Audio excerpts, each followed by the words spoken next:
আসসালামু আলাইকুম। Hello student, আশা করি সবাই ভালো আছো।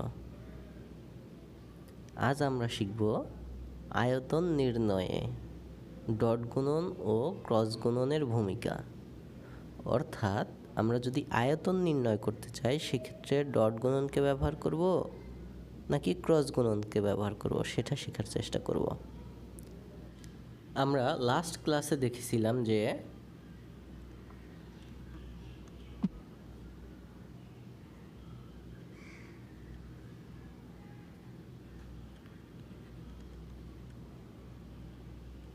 এই ক্ষেত্রটার ক্ষেত্রফল নির্ণয় করব। সেটা কীভাবে নির্ণয় করব? অবশ্যই এ ক্রস বি এর ভ্যালুটা কি দিবে, মানটা কি দিবে, এটার ক্ষেত্রফলকে নির্দেশ করবে, তাই না?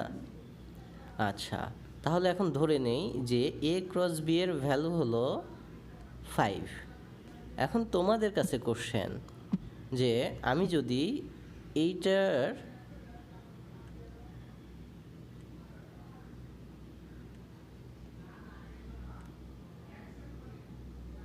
আয়তনটা নির্ণয় করতে চাই, এই ক্ষেত্রের মনে করি এটা হলো সি ভেক্টর, তাহলে কোন ধরনের গুণটাকে ব্যবহার করব? তোমাদের কাছে অপশন দেই, সেটা হলো এ ক্রস বি ক্রস সি, এইটা নাকি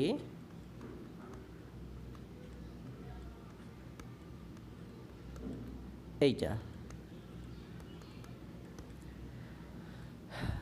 এখন এইটা জানার জন্য আমরা যে কাজগুলো করব সেটা হলো, খেয়াল করে দেখো, ভলিউমের ক্ষেত্রে আমরা কি জানি? ভলিউমের ক্ষেত্রে আমার এরিয়াটা লাগতেছে আর লাগতেছে হাইট। ওকে, তাহলে এরিয়ার সাথে যদি আমি হাইটকে গুণ করে দেই তাহলে কি পাবো? ভলিউম পাবো। তাহলে ধরে নেই আমাদের এইটার এরিয়া 5, এবার এইটার হাইট হলো 10, তাহলে খুব নর্মালি আমার কত আসতেছে ভলিউম? 5 ইন্টু 10, 50। এখন মিটার স্কোয়ার হোক আর যেটাই হোক না কেন। আচ্ছা, এবার দেখো, সরি মিটার কিউব।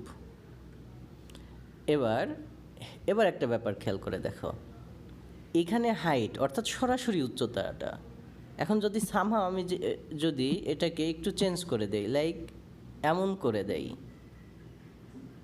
তাহলে তুমি কি এটা নিবা? মনে করো এটা 10, এটা নিবা? অবশ্যই না। কেন? আমাদের দরকার সরাসরি উচ্চতাটা। তার মানে আমার যদি কোণ দেওয়া থাকে তাহলে আমি কি লিখব? মনে করি কোনো একটা থিটা দেওয়া আছে, তাহলে এটাকে যদি আমি সি দ্বারা ডিনোট করি তাহলে আমার এইটা কি হবে? এটার মানটা কি হবে? সি কস থিটা, তাই না? অর্থাৎ তখন আমার এই 10-এর জায়গায় আমি কি লিখব? 10 কস থিটা। তাহলে আমি এটা যদি বাঁকা হয় সেক্ষেত্রে কি পাচ্ছি? যে অবশ্যই এ ক্রস বি এর মান ইন্টু সি কস থিটা, যদি এটাকে আমি সি বলি, তাই না? অর্থাৎ সি এর মান ইন্টু কস থিটা। এখন চিন্তা করে দেখো তো, যে এইটাকে ধরে নেওয়া হলো কে ইন্টু সি কস থিটা।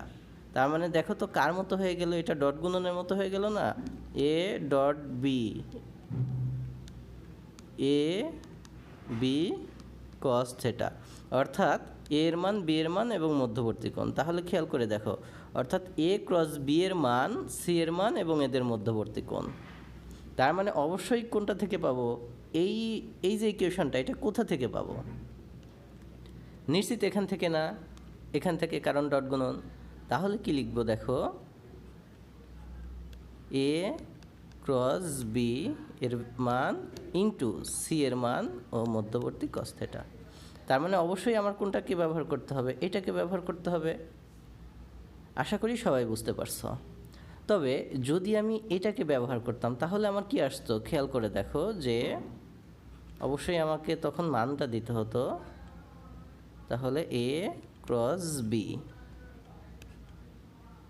এর মান ইন্টু সি এর মান ইন্টু এদের মধ্যবর্তী সাইন থিটা, যেটা কাকে নির্দেশ করে? খেয়াল করে দেখো, সি সাইন থিটা মানে কি? এটাকে নির্দেশ করতেছে না? তার মানে তুমি কি ভলিউম নির্ণয়ের ক্ষেত্রে এটা নিবা? অবশ্যই না। আমার যদি এটা এরিয়া হয়, এটা হবে উচ্চতা, এটা নিতে হবে। এই জন্য মূলত ক্রস গুণন এখানে ব্যবহার করা যাবে না। আমাদের কাকে ব্যবহার করতে হবে? ডট গুণন। আশা করি সবাই ক্লিয়ারলি বুঝতে পারছো।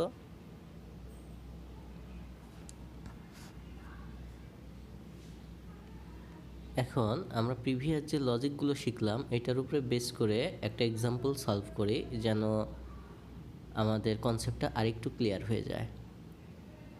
কোশ্চেনটা হলো এ এর মান কত হলে তিনটা ভেক্টর দেওয়া আছে, এই তিনটা ভেক্টর তিনটি একটি সমতলে থাকবে।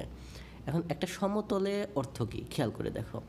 মনে করো সমান তল অর্থাৎ একই তলে থাকবে, এটা একটা তল, অর্থাৎ তিনটা ভেক্টরই কী হবে? একটা তলে থাকবে।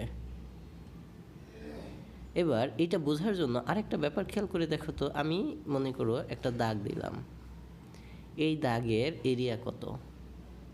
অবশ্যই এই দাগের এরিয়া হলো 0। কেন? এর প্রস্থ 0, এই জন্য 0। এবার আমি যদি বলি যে এইটার দেখো এরিয়া আছে, তাই না? ভলিউম কত? অবশ্যই সেটাও 0। কেন 0? খেয়াল করে দেখো, এইটার এরিয়া আছে, উচ্চতা আছে কি? না। উচ্চতা যেহেতু 0, এই জন্য এটার ভলিউম 0 হবে, তাই না? তাহলে আমরা বলতেই পারি একই সমতলে অর্থাৎ শুধু এরিয়া আছে, তার ভলিউম নাই, অর্থাৎ ভলিউম 0। তাহলে কি বলতে পারি যে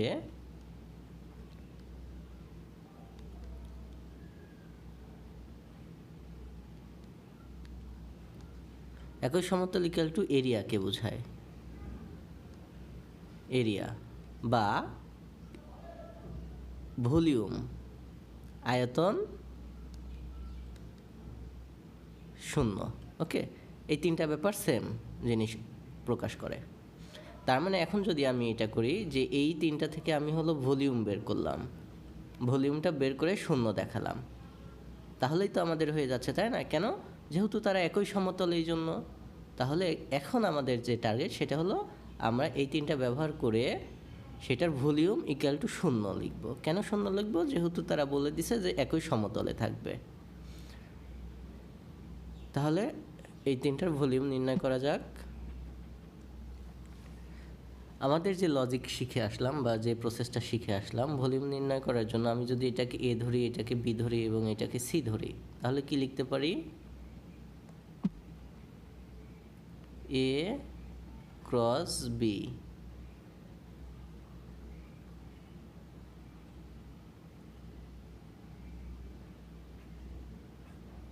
ইন্টু সি। তাহলে এটাকে কীভাবে উপস্থাপন করা যায়? আশা করি তোমরা সবাই জানো যে এটাকে কীভাবে উপস্থাপন করা যায়। যদি না জেনে থাকো বা ক্লিয়ার একটা ভিজুয়ালাইজেশন চাও, সেক্ষেত্রে কমেন্টস করে জানাতে পারো, আমি এটার উপরে ইনশাল্লাহ একটা ক্লাস নেব। আচ্ছা, তাহলে এইটাকে আমরা এভাবে উপস্থাপন করতে পারি সলভ করার জন্য। সেটা হলো এই যে ভ্যালুগুলো দেওয়া আছে, অর্থাৎ যে মানগুলো দেওয়া আছে সেটা লিখতে হবে।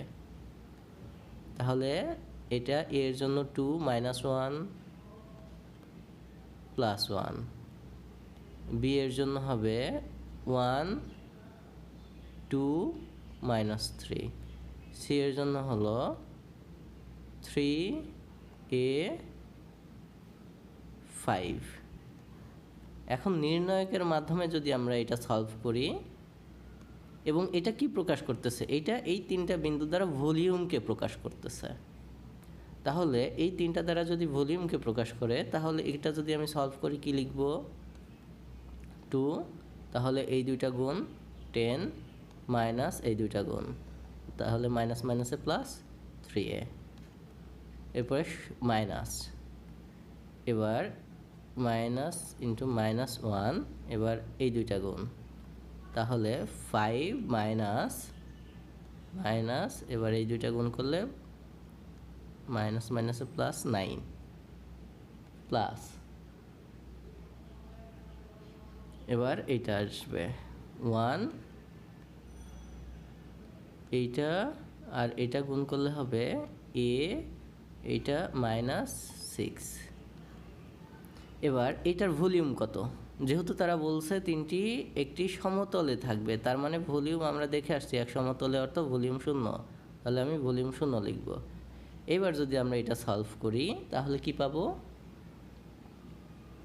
আমি একবারে লিখে দিলাম 20 plus 6a plus 14 plus a minus 6 equal to 0 equal, এখান থেকে যদি আমরা a এর ভ্যালু বের করি তাহলে a ইকুয়াল টু -4 পাবো। এটা হলো আমাদের আনসার। অর্থাৎ a ইকুয়াল টু যদি -4 হয় তাহলে এইটার ভলিউম কি হবে, 0 হবে। অর্থাৎ এই তিনটা বিন্দুর দ্বারা গঠিত ক্ষেত্রফল মানে ভলিউমটা 0 হবে, অর্থাৎ তারা একটি সমতলে থাকবে।